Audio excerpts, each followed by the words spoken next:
2 দিন উল্লেখ থাকলে আমরা কোন দিনটি পালন করব? এটা ভেজাল আছে এর মধ্যে। আমি বললেও তো আপনারা মানবেন না, কারণ আপনারা তো এক লাইন বেশি বোঝেন, কারণ আপনাকে বেরেন তো আবার কিছু কিছু ওয়াশ করে দিছে। এই ওয়াশকারী কিছু লোক আছে, কি করি এক গ্রুপ কয় এই তোর বাবা মারা গেছে, তুই এই আগের দিন না করলে তোর বাবার আত্মায় শান্তি পাবে না, কারণ ও গীতাই মানে না। গীতাই বললেন যে মানুষ মৃত্যুর পরে আবার জন্ম লয়, তাহলে যদি আমার বাবা জন্ম নিয়ে যায় তাহলে তো আমার আগের দিনে করার দরকার না ওই একাদশীটা। এখানে সিদ্ধান্ত মোতাবেক 3টে একাদশীর নিয়ম আছে, 3 প্রকার। একটা হচ্ছে স্মার্ত মত, একটা হচ্ছে গোস্বামী মত, আর একটা হচ্ছে নিম্বার্ক মত। তো নিম্বার্ক মতে যারা দীক্ষিত তারা তাদের গুরু পরম্পরাই মানা উচিত নাকি বাবা? আর আমরা যারা কৃষ্ণ মন্ত্রে দীক্ষা গ্রহণ করিয়াছি তাহারা গোস্বামী মত অনুকরণ করিতে হইবে। গোস্বামী মত কেন অনুকরণ করিব? এই আমাদের গীতার মধ্যে একটা অন্ধ ব্যক্তি আছে, ওনার নাম কি? তোমার কাছে শুনতে চাইছি নাকি? সামনের দিক কইছি, নাম কি? ধৃত, বোঝেন তো? ধৃত, ধ্রুত আর ধৃত একটু তাৎপর্য আছে না?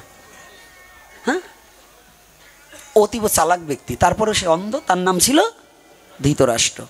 এই ধৃতরাষ্ট্র মৈত্রীয় মুনির কাছে একদিন জিজ্ঞাসা করলেন, এই মা কথা বলবে না, পুটুর পাটুর কোনটা যেন করে, ক্যাসেট বাজান বন্ধ এখন। ধৃতরাষ্ট্র জিজ্ঞাসা করলেন মৈত্রীয় মুনির কাছে, আয় মুনি। এই মৈত্রীয় মুনির কাছে বলছে, মুনিবর আপনার কাছে আমার একটা জিজ্ঞাসা, ভালো করে শুনবেন, যারা প্রশ্ন করেছেন একের মধ্যে সব প্রশ্নের উত্তর হয়ে যাবে। বলছেন আপনার কাছে আমার একটা জিজ্ঞাসা। বলছে কি? বলছে আমার এই শতপুত্র মল্ল কেন? আমি তো জন্মন্ধ, আমার তো কোনো পাপ ছিল না, আমার তো কোনো পাপ নেই, আমি জন্মন্ধ, আমি পৃথিবীর আলো বাতাসই দেখিনি, তাহলে আমি কখনো পাপ করলাম? বলছে রাজন, আপনার স্ত্রী শতপতঙ্গের মস্তক ছিঁড়ে মালা গেঁথে পড়েছিল, শতপতঙ্গের ডিমটাকে পাড়িয়ে নষ্ট করেছিল, আরো আরো অন্যান্য অভিশাপ আছে, একত্রিত হয়ে তার 100টি শতপুত্র। বলছে মুনিবর কথাটা বলছেন ভেবে বলছেন তো? বলছে হ্যাঁ। বলছে আচ্ছা, একটা নারী কি একটা সন্তান জন্ম দিতে পারে? পারে মা? যদি তাই পারতো তাহলে অবিবাহিত কালেই তো বাচ্চা হয়ে যেত। আবার ওটা বলবো না, ওদিকে আর যাবো না, আমার মুখ ভালো না, শেষে আবার কোনটা তুই কোনটা বলবো, আপনারা কষ্ট পাবেন, ওদিকে আর যাবো না, তাকে শুনেন। বলছে যে তাহলে একার দ্বারা যদি সন্তান না হয়, আমার স্ত্রীর পাপে তার পুত্র মারা যাবে, কিন্তু এই 100 পুত্রের ভাগ তো আমারও থাকবে, তো 50টা মারা যেত, আর 50টা থাকলো না কার কথায়? যুক্তি কি অনির্য নাকি? বৈধ যুক্তি না অবৈধ বাবা? এইবার মুনিবর তো বিপদে পড়ে গেছে। আসলে কি বিপদে পড়ছে না, মুনিবর জানে কিন্তু বলছে না, কারণ রাজা কষ্ট পাবে তাই। বলছে মুনিবর বলছে রাজন আপনাকে বলতেই হবে? বলছে হ্যাঁ। বলছে আপনারও পাপ আছে। বলছে কি? বলছে এ জন্মে নয়, আগের জন্মে আপনি দশমী বিদ্যা একাদশী করিয়াছিলেন, যারা দশমী বিদ্যা একাদশী করিবে তাহাদের এ জন্মে না হয় পরজন্মে পুত্র শোক পাইতে হইবে। কথাটা কি বুঝতে পারছি?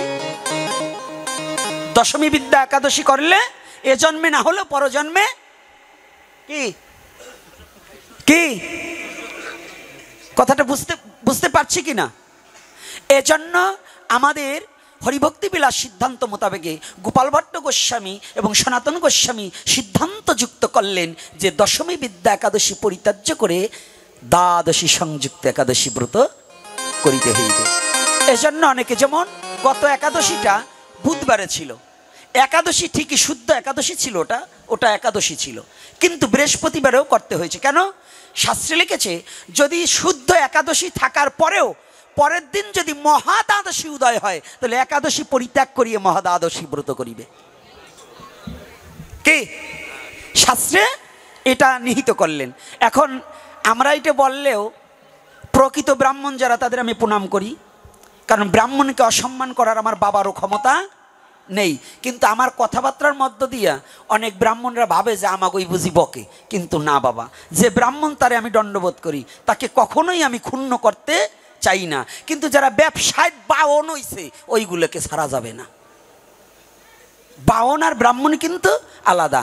ওরা আবার মানুষরে একাদশীর দিন শ্রাদ্ধ পড়লে তাও করায়, কারণ ওর পুঁজি ওই দিনকে না খালি একদিন পরে যদি হয় তাহলে খোলা তাইতে যাবে। তো এই জন্য মানুষরে একাদশীর দিন অনেকের শ্রাদ্ধ করায়, এইটা করা যাবে না।